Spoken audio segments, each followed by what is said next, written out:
Donc là, c'est le unboxing, le déballage. On passe un petit peu en accéléré parce qu'il n'y a rien de spécial. Il y a donc juste la carte fournie dans une pochette de protection antistatique. Voilà, tout simple. Et les antennes dans un sachet séparé. Donc les 3 antennes. Voilà, il suffit de monter les antennes sur l'appareil. C'est facile, c'est rapide. Pas de mode d'emploi par contre fourni avec. Et voilà, on branche dessus et c'est bon. Voilà, donc on va parler donc de cette carte 3 en 1. Ici, comme vous pouvez le voir, je me suis imprimé en impression 3D. Donc un petit support qui permet de faire tenir ça debout, mais aussi surtout qui permet de protéger donc les petits connecteurs. Ici sur les côtés, j'ai mis des petits caches aussi pour protéger les prises, pour pas qu'il y ait de la saleté qui aille dans mes prises. Et puis le port USB-C qui est quand même disponible ici et la carte micro SD disponible aussi ici. On a 2 commutateurs aussi ici, 2 boutons et en voyant, on va voir après à quoi tout ça correspond. Alors déjà, pour que vous sachiez mettre comme il faut les antennes, l'antenne en haut à droite, c'est cette antenne là, voilà, qu'on vient visser, hop. Après, vous voyez, vous pouvez tourner l'antenne une fois qu'elle est vissée, la déployer, meilleure réception. Et ici, comme on peut le voir, on est en LF, donc c'est toutes les fréquences de style 433 ou 315, etc. Donc les fréquences pour les portails, pour les télécommandes sans fil. Et donc ici, on sera sur la partie B, Blue, CC 1101. Ensuite, donc ici, on a le commutateur RxTX, parce que à noter que j'ai cherché pas mal d'informations, parce que quand je l'ai reçu, j'avais rien. Il y a pas de notice, rien.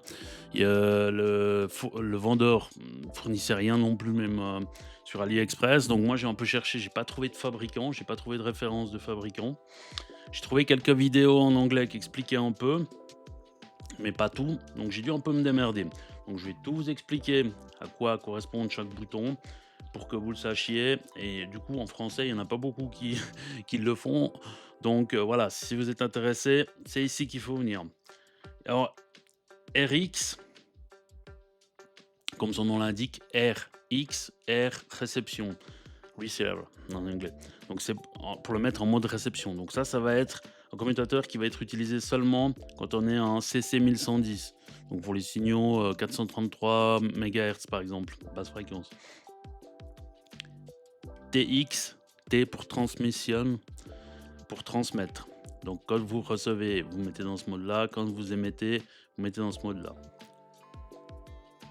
C'est logique. En français, ça marche aussi. Réception, transmission. Voilà. Le commutateur ici, c'est pour changer les types de cartes, hein, puisqu'on a les 3 types de cartes. On a la carte Wi-Fi ESP32, on a la carte pour tout ce qui est télécommande sans fil 433 MHz avec le CC 1101. Et puis, on a aussi une partie 2,4 Go avec cette antenne-là.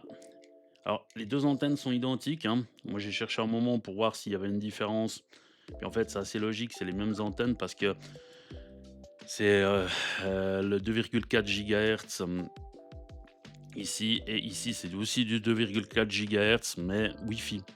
Voilà. Sauf qu'ici, donc en RAID, NRF 24, ça va être plutôt pour faire du mouse jacking ou des choses comme ça, hein, comme on verra dans une des vidéos. Donc pour capturer les signaux, style signaux de souris comme ça sur 2,4 GHz. Et enfin, en G, en green, le SP32 qui est du Wi-Fi, disponible ici.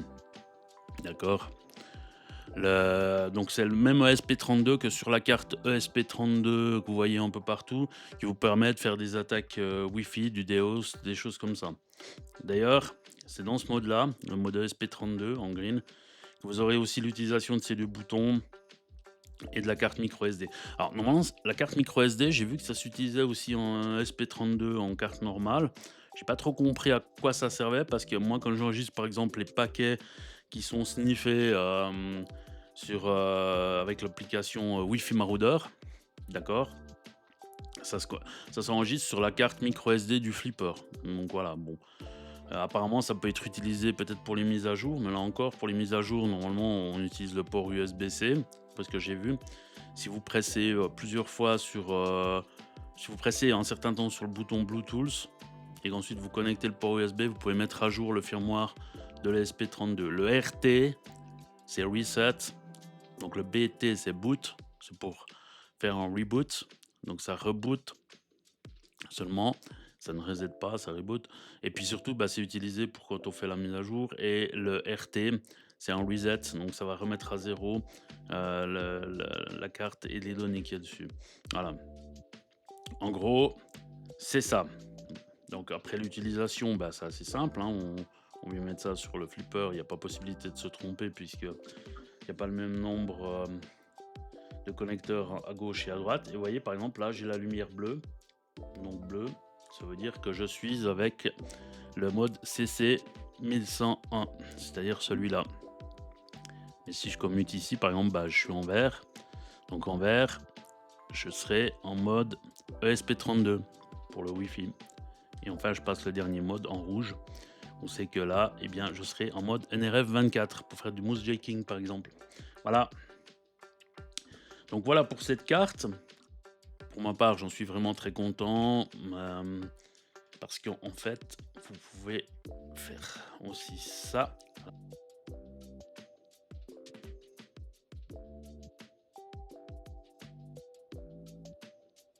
Côté pratique, je trouve, vous voyez, c'est que je peux ranger dans cette petite pochette mes antennes ici. Le module protégé là, voilà, ça il est bien protégé. Et j'ai encore la place pour mettre mon flipper 0 avec la petite fourre de protection et refermer tout ça. Voilà, donc pour moi, c'est quelque chose d'indispensable que vous devez avoir. C'est pratique parce que vous voyez, vous pouvez avoir dans votre poche très facilement votre flipper et une carte qui fait les 3 fonctions qui sont pas disponibles, par exemple, de base sur le flipper. Le CC 1101, oui, vous pouvez faire de la capture de signaux de télécommande en 433 MHz, par exemple, sans ce module. Mais avec ce module et la grande antenne qu'on vient de voir, vous allez vraiment capter beaucoup mieux les signaux. Donc franchement, pour le prix, je l'ai payé 35 francs suisses, donc ça fait moins de 40 euros. Et c'est une carte du coup qui fait 3 en 1, donc très pratique. Si vous avez une imprimante 3D, imprimez-vous le petit boîtier, sinon vous pouvez aussi le commander. Ça protégera quand même bien votre carte. Et puis du coup, un indispensable à avoir pour votre flipper, si vous en avez un, c'est validé. Ciao!